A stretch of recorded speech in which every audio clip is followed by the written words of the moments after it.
Welcome, my friends, to a place where we share inspiration and positivity. Hello, dear viewers.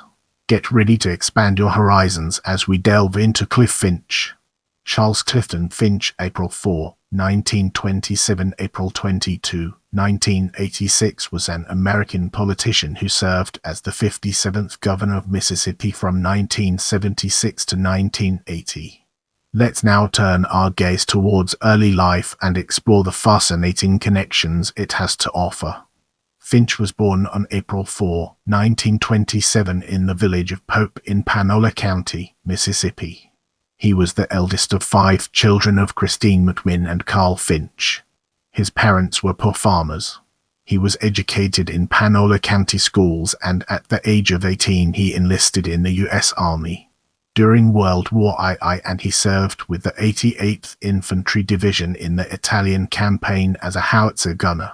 After the war, Finch returned home and attended a school for veterans. He purchased a truck and hauled logs until an economic downturn occurred.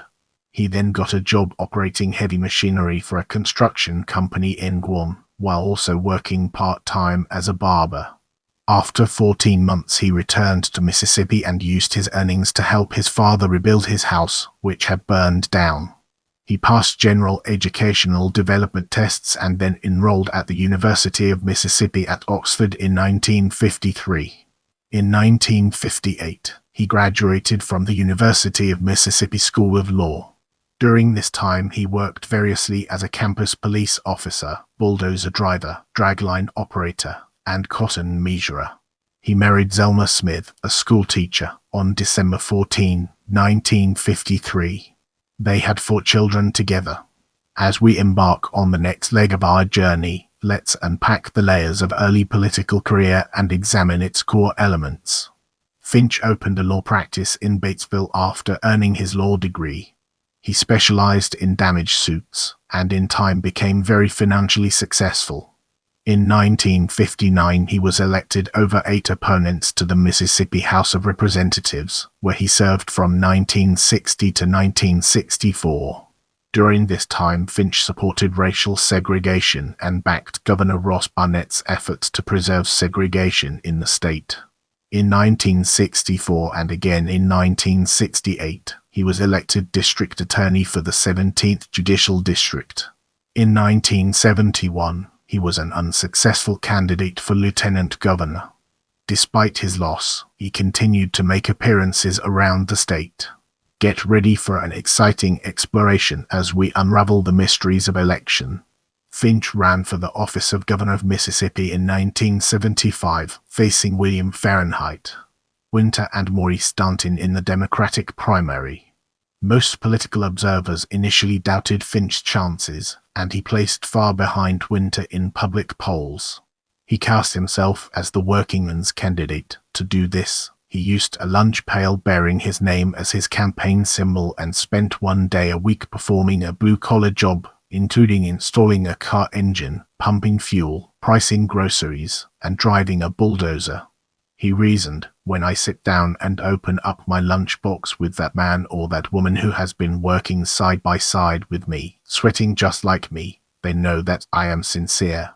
His one major policy proposal was the creation of a Mississippi Internal Development Assistance System (MIDAS), which entailed coordinated action among state agencies to finance and supply workers to new industries, issue low-interest long-range loans to spur development, and increased marketing to attract outside investment.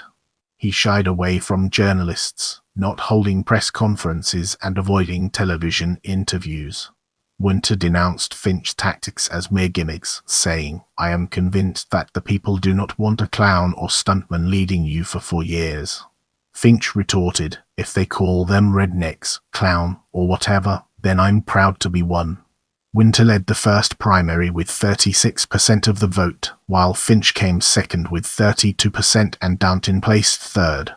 Finch repeated his blue-collar message in anticipation of the runoff, though Winter attacked him for lacking a substantive program. Winter suggested the two debate, but Finch declined, saying he was too busy to give Winter a platform. He also increased his outreach to black voters, greeting a winning Miss Black America contestant at the airport and running a television ad showing him speaking about his youth to a black man. In the runoff, Finch won with 58% of the vote, one of the largest victories ever in a gubernatorial run, taking 442,864 votes to Winter's 324,749 votes.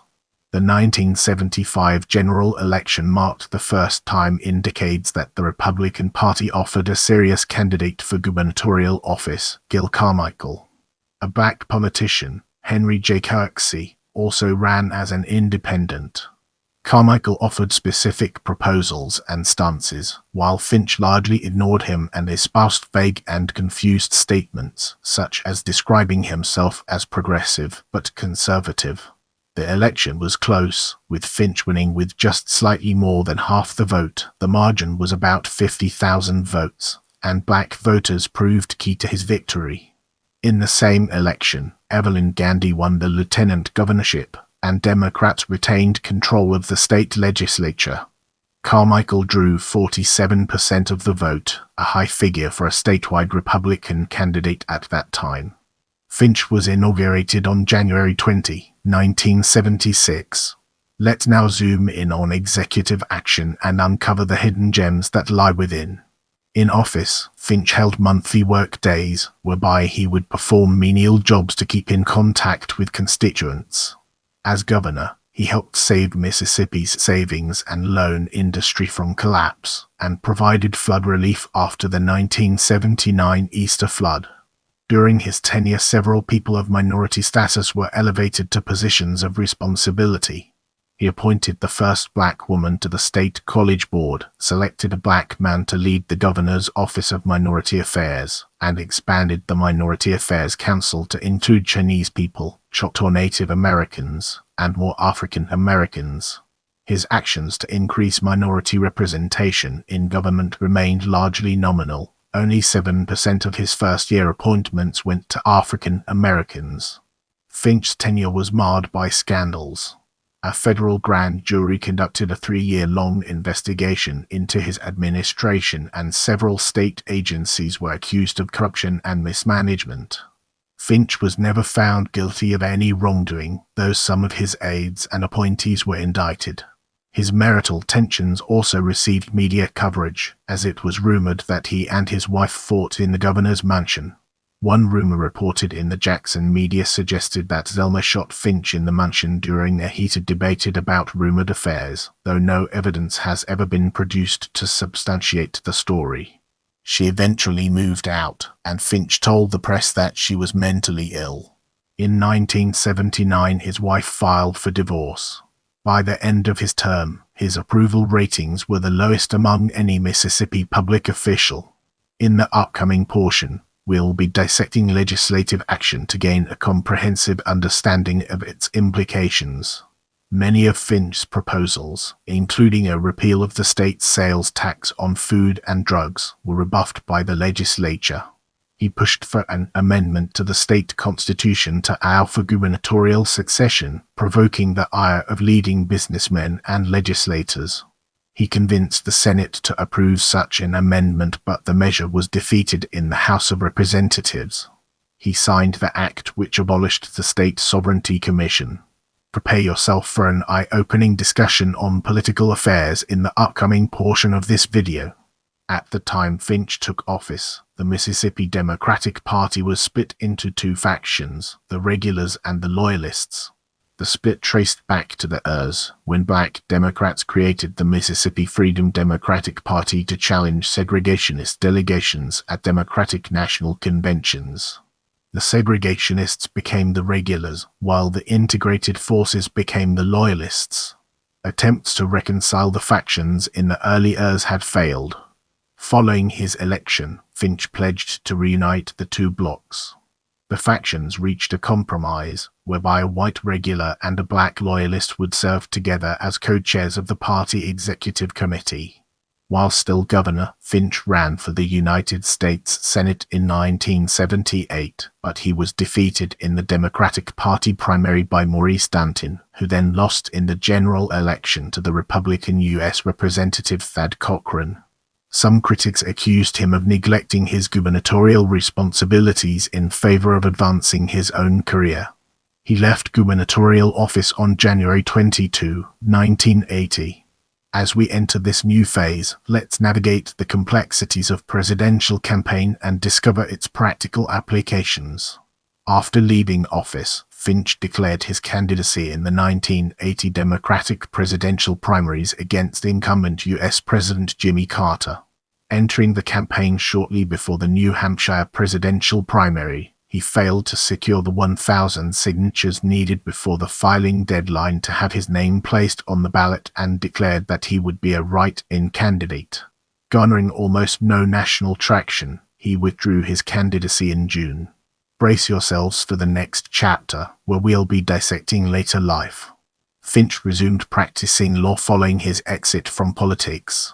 He died on April 22, 1986, at his law office in Batesville, Mississippi after a massive heart attack. He was subsequently buried at the Magnolia Cemetery in Batesville. Historian Chris Danielson wrote, "The fusion of the white and black wings of the state Democratic Party was Finch's greatest legacy. This action integrated and modernized the state Democrats and finally led to shedding of the party's segregationist past." Stay connected and join our community by subscribing and following me on other platforms.